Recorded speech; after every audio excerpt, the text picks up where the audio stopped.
Працягваецца жывы эфір праграмы «Добры раніцы Беларусі». До нас завітала наша Наталья Бібікова. Наталья, добрай раніцы. Добрай раніцы, Глеб, Надзея. Добрай раніцы, паважаныя тэлегледачы. Каб стаць знатаком, прыхільнікам тэатра, жывапісу, класічнай музыкі, патрэба хаця б аднойчы гэта ўбачыць, пачуць, успрыняць і ўспрыняць сэрцам. Давайце сёння зробім гэта разам, а некаму з вас яшчэ пашанцуе трапіць на выдатны спектакль. «Радзіва прудок», Андрусь Горват, спектакль нацыянальнага драматычнага тэатра імя Янкі Купалы. Але спачатку сапраўдная гісторыя, гісторыя жыцця. Малады чалавек, журналіст па адукацыі, наймаецца ў тэатр дворнікам. Малады чалавек ціха і аддана ачышчае ад снегу і лісця маленькі куток планеты Зямля, недзе ў галактыцы Млечны шлях. Малады чалавек разважае пра космас і спрабуе разлічыць свае каардынаты ў ім. Імя маладога чалавека Андрусь Горват. Праз некалькі гадоў ён пакіне гэты тэатр і мегаполі, што яго часова прытуліў, ды адправіцца складаць сваё жыццё па канонах літаратурнага жанру на малую радзіму ў пусты дом на Палесе у кампаніі катаромкі незвычайнага Радзіва прудок. Калі ў свет выйшла аўтабіяграфічная кніжка Андруся Горвата «Радзіва прудок», у аўтара ўжо былі сотні падпісчыкаў у сетцы і столькі ж прыхільнікаў. У лексіконе беларускіх літаратуразнаўцаў і крытыкаў адразу пастала новае вызначэнне – феномен Горвата. І вось з'явіўся спектакль. Спачатку было цяжка сабе ўявіць, што кароткія фэйсбучныя запісы гарманічна злююцца ў адзінае палатно без прыкметных швоў і залішняй кінематаграфічнасці.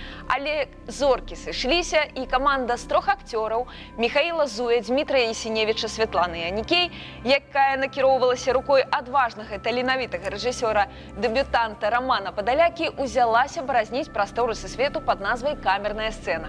На гэты спектакль са дня прэм'еры з траўня не знайсці вольных квіткоў, іх раскупляюць імгненна з моманту з'яўлення ў продажы. Таму той, хто сёння першы датэлефануецца і адкажа на маё пытанне, сапраўдны шчасліўчык. Дык вось, слухайце уважліва. У спектаклі заняты 3 акцёры, а колькі ўсяго персанажаў з'яўляецца падчас пастаноўкі. Тэлефануйце, я чакаю вашых званкоў па нумары 211. Які нумар, нагадайце? 76 45, да? Так. А зараз накіруемся далей у нашу афішу, і гэта будзе дзіўны, непараўнальны свет джаза. З 15 да 17 з 15 па 17 лістапада ў Мінску адбудзецца фестываль джаза пад назвай X-Jazz Minsk Edition. На 3 дні Мінск пагрузіцца ў атмасферу джазавай лабараторыі, перанесенай у сталіцу 7 музыкантамі з Берліна. Фестываль-фармат X-Jazz быў прыдуманы сусветна вядомым нямецкім кампазітарам, трубачом і піяністам Себасціянам Студніцкім у 2014 годзе. Ён адразу стаў адным з самых буйных джазавых падзей Германіі і хутка паспяхова зарэкамендаваў сябе на міжнароднай арэне.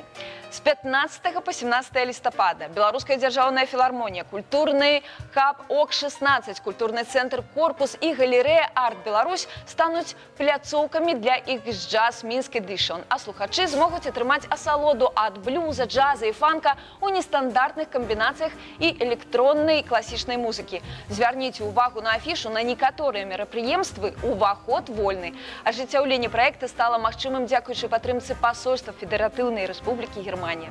Далучайцеся і вы да гэтага свята музыкі.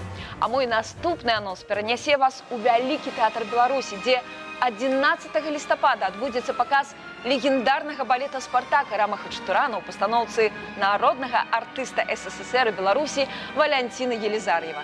У пасляваенны час савецкаму народу вобраз Спартака нагадваў пра вялікую перамогу, пра рэвалюцыйныя ідэалы і нязломнасць народа. Асацыятыўны раз цягам часу мяняўся, але напаўненне заставалася ранейшым. Балет будуецца на кантрасце чалавечай праўды і маральнай прыгажосці, паўстанца і маральнага убоства распэшчанага рымляніна Краса. Адыграць любую з галоўных роляў, гранічна напоўненую, як пластычна, так і эмацыйна, для кожнага саліста вялікага з вобласці мараў. Злучыць эмацыйны бок і тэхнічна вельмі складана, але менавіта гэтага патрабуе ад выканаўцаў пастаноўшых. Выкладваючыся на 100% і ў танцы, і ў перадачы абвостраных пачуццяў героя, артыстам прыходзіцца зберагаць сілы, каб выстаяць да канца, да апошняга дыхання змагара, які зрынуты, але не пераможаны, гіне за любоў і свабоду.